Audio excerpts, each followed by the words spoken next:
एक last unit है partnership act का, and that is unit number 2.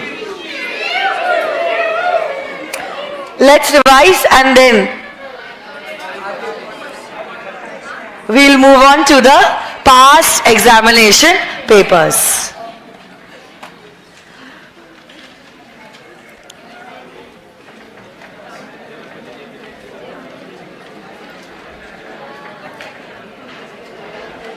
Relation of a partner to third parties. कुछ देर पहले ही हमने देखा क्या म्यूचुअल एजेंसी का रिलेशनशिप एग्जिस्ट करता है? अरे हाँ है ना. अगर म्यूचुअल रिलेशनशिप एग्जिस्ट करता है between the partners, can one partner act on behalf of others? अरे हाँ है ना. A particular partner can act on behalf of the firm, और इसी पार्टनर की एक्ट फर्म को बाइंड करेगी. इसी पार्टनर की एक्ट फर्म को बाइंड करेगी. कब बाइंड करेगी? जब आपने ये काम किया है in the name of the firm and being with in your authority. क्या हुआ?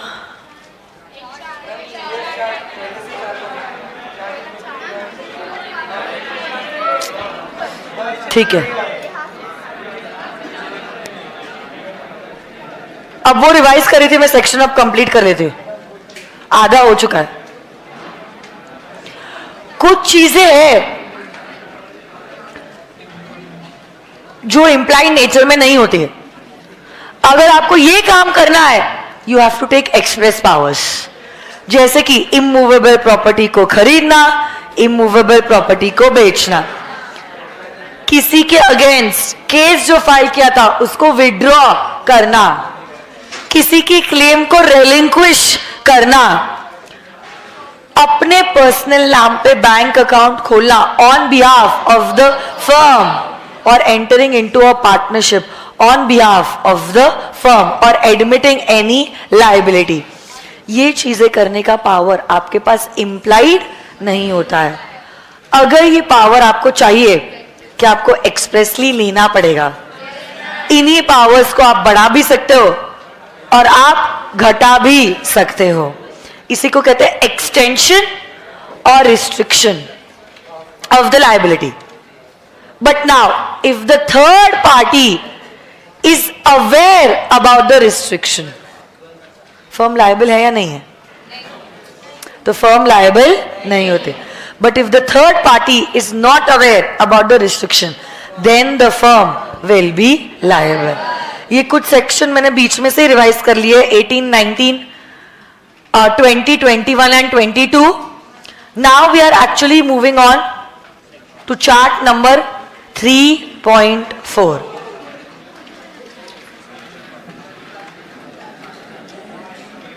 Page number 3.4. आए क्या? General duties of partners.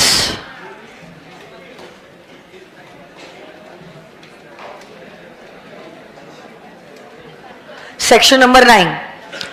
हर एक पार्टनर की कुछ जनरल ड्यूटीज होती है. कौन सी जनरल ड्यूटीज होती है? जब कभी भी वो बिजनेस कर रहा है फर्म के बिहाफ पे, he has to think about the greatest common advantage of the, और फिर अपने बारे में सोचना है. साथ साथ में पूरा इंफॉर्मेशन क्या डिस्क्लोज करना पड़ेगा, ट्रू अकाउंट्स क्या रेंडर करना पड़ेगा, and along with that he will also have to be just and faithful to each other. क्या पार्टनरशिप क्रिएट किया गया है on the basis of trust? तो आपकी जिम्मेदारी होती है कि ये ट्रस्ट को आपको ब्रेक नहीं करना चाहिए. अगर पार्टनर ने कुछ ऐसा कांड किया जिसके वजह से फर्म को नुकसान हुआ है, will he be liable for it to the firm? And in fact कांड मतलब सोच समझ के आपने कुछ फ्रॉड किया है. बट और एक पॉइंट है जो कहता है आपके नेग्लिजेंट बिहेवियर की वजह से भी अगर फर्म को नुकसान हुआ है तो आपको इंडेमनीफाई करना पड़ेगा फर्म को फॉर द नुकसान because of your negligent behaviour.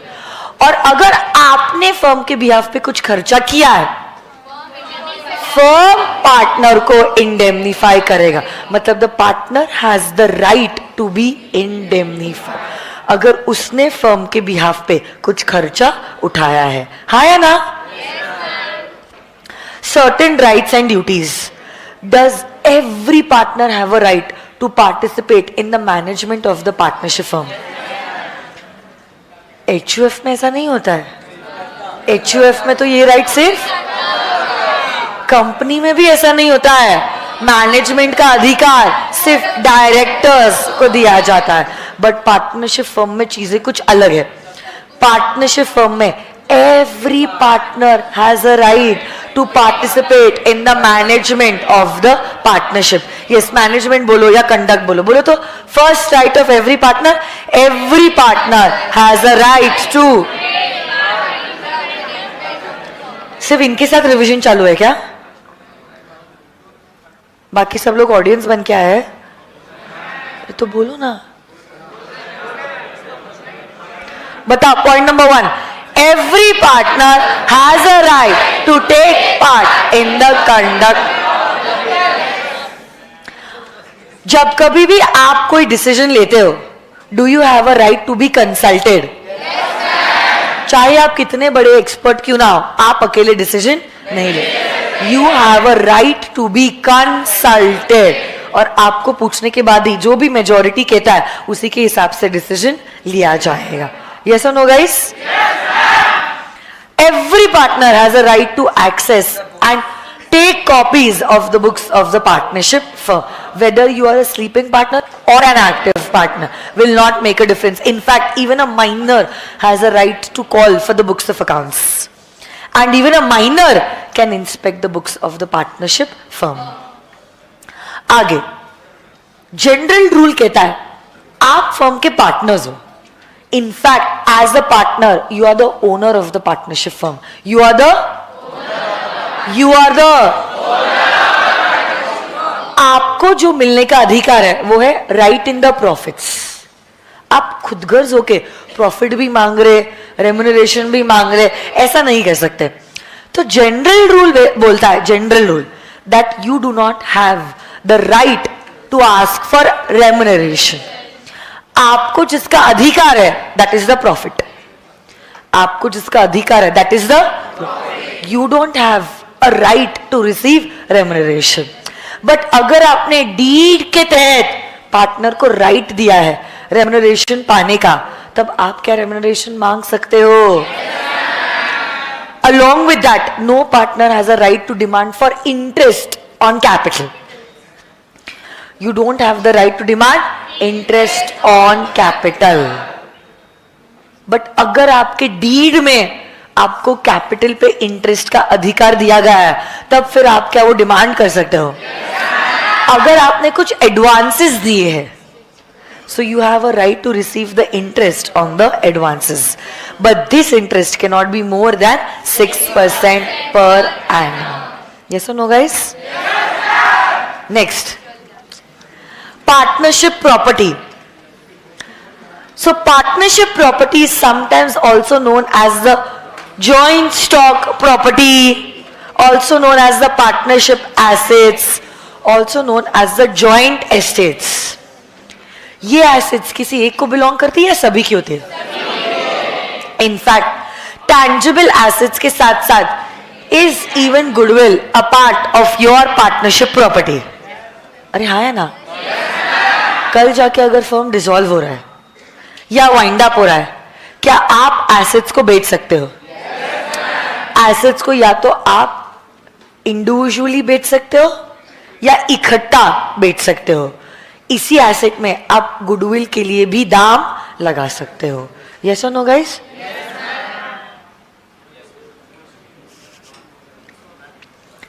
Partner जब कभी भी बिजनेस करता है, खुद के नाम पे बिजनेस करके क्या अपनी जेब में पैसे रख सकता है?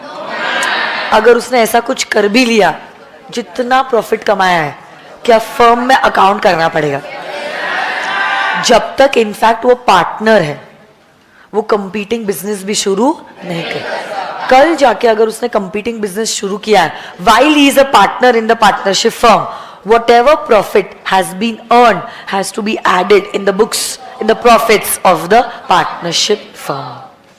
कोई भी नया पार्टनर आया है, एग्जिस्टिंग पार्टनर गया है, कोई पार्टनर रिटायर हो गया है, नेचर आपने चेंज किया है, इससे फर्क नहीं पड़ता है. राइट्स और लायबिलिटीज जैसे पहले थी वैसी की वैसी ही अभी भी चेंज के बाद रहेगी. So basically even after their is a change in the firm, नया पार्टनर का आना, पुराने पार्टनर का जाना, बिजनेस चेंज करना, फर्क नहीं पड़ता है. राइट्स और ड्यूटीज जैसे पहले थी वैसी की वैसी ही रहेगी. यस और नो गाइस? ये 18, 19, 20, 21, 22 अभी ब्रेक के बाद जस्ट तुरंत मैंने रिवाइज करा था. एडमिशन और representation made by a partner. Business करते वक्त अगर पार्टनर ने कुछ रिप्रेजेंटेशन दिए, ये रिप्रेजेंटेशंस फर्म को बाइंड करेंगे, ये रिप्रेजेंटेशंस फर्म को बाइंड करेंगे. Any notice to an active partner will be considered as a notice to the firm. Active partner को अगर किसी चीज के बारे में पता है तो माना जाएगा सारे पार्टनर्स को इस बारे में पता है.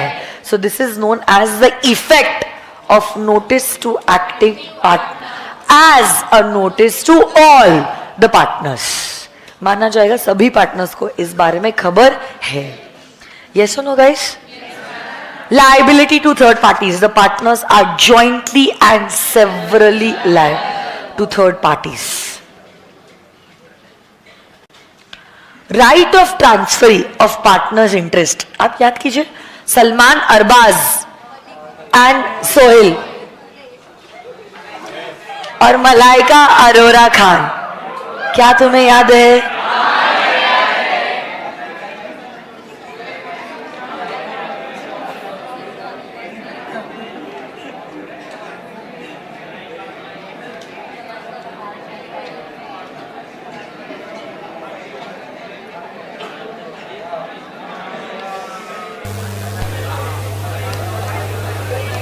अगर अरबाज चाहे,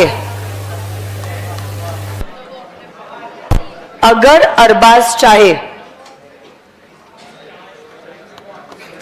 क्या अपना इंटरेस्ट मलाइका को ट्रांसफर कर सकता है? मलाइका को एक ही राइट है. What is the right? What is it? Right to claim the profits of the partnership firm. Right to claim the right to claim the she cannot demand for the books of the partnership firm. She cannot participate in the management of the partnership firm. The only right that she has is right to get the profits of the partnership firm. और winding up के वक्त she has the right to demand the surplus assets. That's it. उसके अलावा और कोई right Malaika को नहीं है. Malaika is the transferee, is the she is the. So this was about section number 29, rights of the transferee. Transferee has only one right, and that is to claim the profits. And on dissolution, surplus assets. She cannot inspect the books, she cannot demand the accounts, she cannot participate in the management of the partnership firm, she cannot challenge the accounts of the partnership. अरे हो कि नहीं?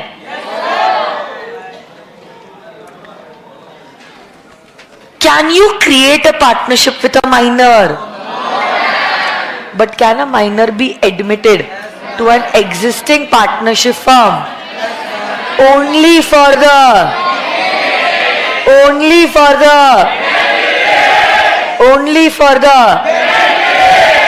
a minor has all the rights to share the profits. In fact, he can also inspect and take copies of the accounts of the partnership firm. He can sue the other partners for the accounts and for his share. आज वो बालक है, but कल क्या वो major बनेगा?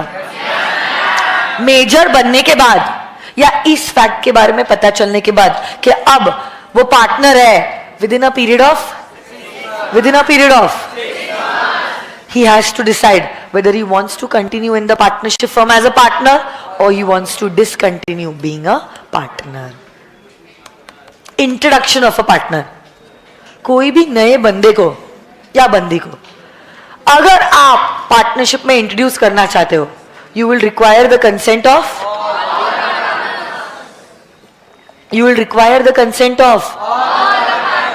किसी की एक की मर्जी से इंट्रोडक्शन ऑफ अ पार्टनर नहीं हो सकता है.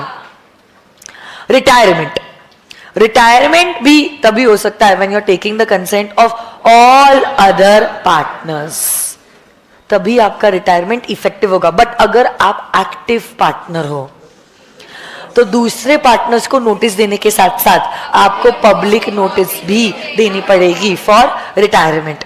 जब तक आपकी पब्लिक नोटिस नहीं मिलती है आपका रिटायरमेंट इफेक्टिव नहीं है. एक्सपल्शन. पहली बात तो expulsion can only be exercise by majority of the partners. आपके पास पावर होना चाहिए to expel the partner and this expulsion shall be done in good faith. Good faith के 3 बच्चे हैं, बोलो. नोटिस देना चाहिए, opportunity of being heard, and this expulsion shall be in the interest of the partnership firm. जैसे ही कोई person insolvent declare होता है, the firm will have to go for a dissolution. But अगर आपने specifically agree किया है किसी partner के insolvency से firm dissolve नहीं होगा तो remaining partners can continue the business. अरे ऐसा ना होगा इस वैसे ही कोई पार्टनर की डेथ हो जाती है, उसके डेथ से फर्म भी डिसॉल्व.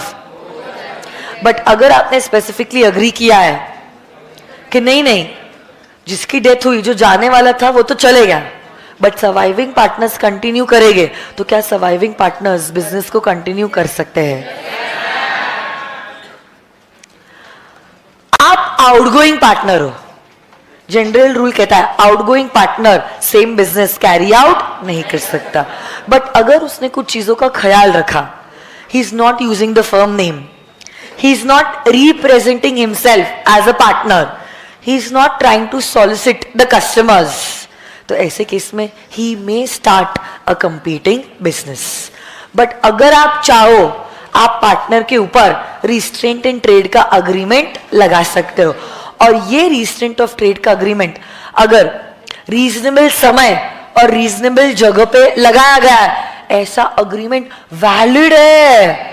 आप उसको रिस्ट्रिक्ट कर रहे हो बिजनेस करने से तो भी वैलिड है, तो भी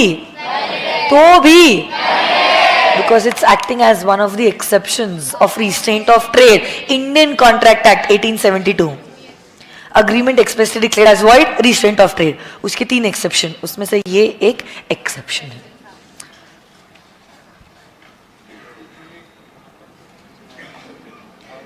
अगर किसी पार्टनर की डेथ हो जाती है, उसके लीगल रिप्रेजेंटेटिव क्या प्रॉफिट का हिस्सा मांग सकते हैं जब तक अकाउंट सेटल नहीं होता है?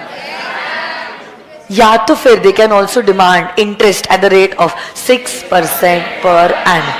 So whatever is the financially good decision will be taken by the legal representatives of the deceased partner. अगर आपने कंटिन्यूइंग गारंटी दी है फर्म को और कुछ रिकॉन्स्टिट्यूशन हो जाता है फर्म में, तो वो गारंटी का कॉन्ट्रैक्ट भी रिवोक हो जाता है फॉर ऑल फ्यूचर ट्रांजैक्शंस.